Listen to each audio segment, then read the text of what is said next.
home with acute abdominal pain, where he was given analgesics and sent home.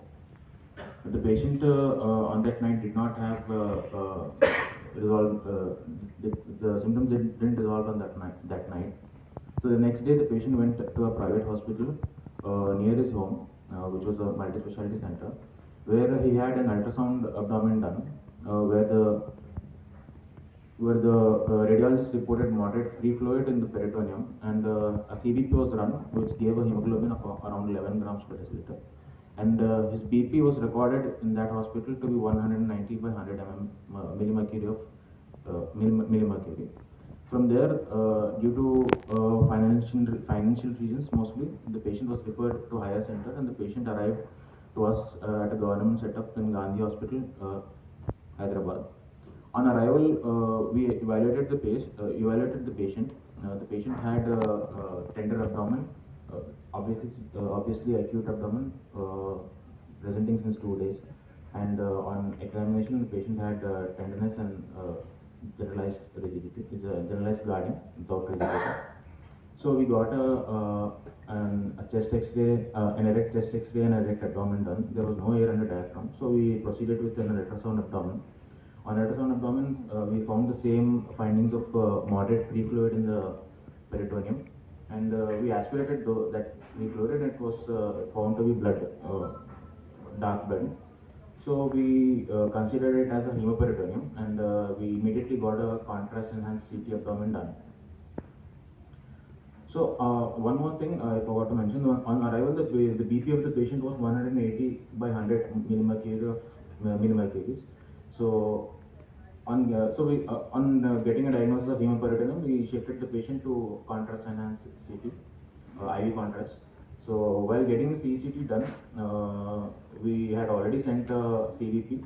So while getting the CCT done, the patient's vitals were dropping. His BP had fallen from 180 by 100 to 100 by 70. And while we were running CCT, we got his latest HB profile was, and it was 8 grams per deciliter. And there was almost around a drop of 3 grams per deciliter from the first CDP run 12 hours back, and now at our hospital, where the latest HB was 8 grams per deciliter.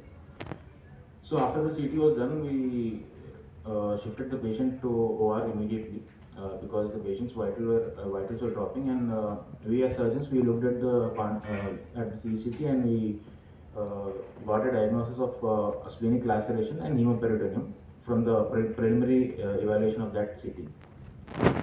So at this time, radiologists had a quick look, and they told that there is a laceration over the spleen, and there is a moderate hemoperitoneum, but there was no comment on any vascular etiology at this time. So it quite obviously mimicked the traumatic splenic laceration, and we thought maybe the patient is not giving a correct history, and the patient was a toddy retriever also. So we thought maybe he's a toddy retriever, he might have fallen off from a tree or something like that. So we considered it as a traumatic splenic laceration. So we continued with our OR intervention. I forgot to mention. This is the contrast enhanced CT showing splenic laceration and moderate hemoperitoneum. The arrow marked the splenic lacerations. It measured about 3 centimeters in depth, and the moderate hemoperitoneum, as you can see, I couldn't reach here and there. So intervention, we took up the patient for splenectomy, indications being hemodynamic instability, fall in hemoglobin, and radiological evidence of splenic laceration. Intraoperatively, we found a splenic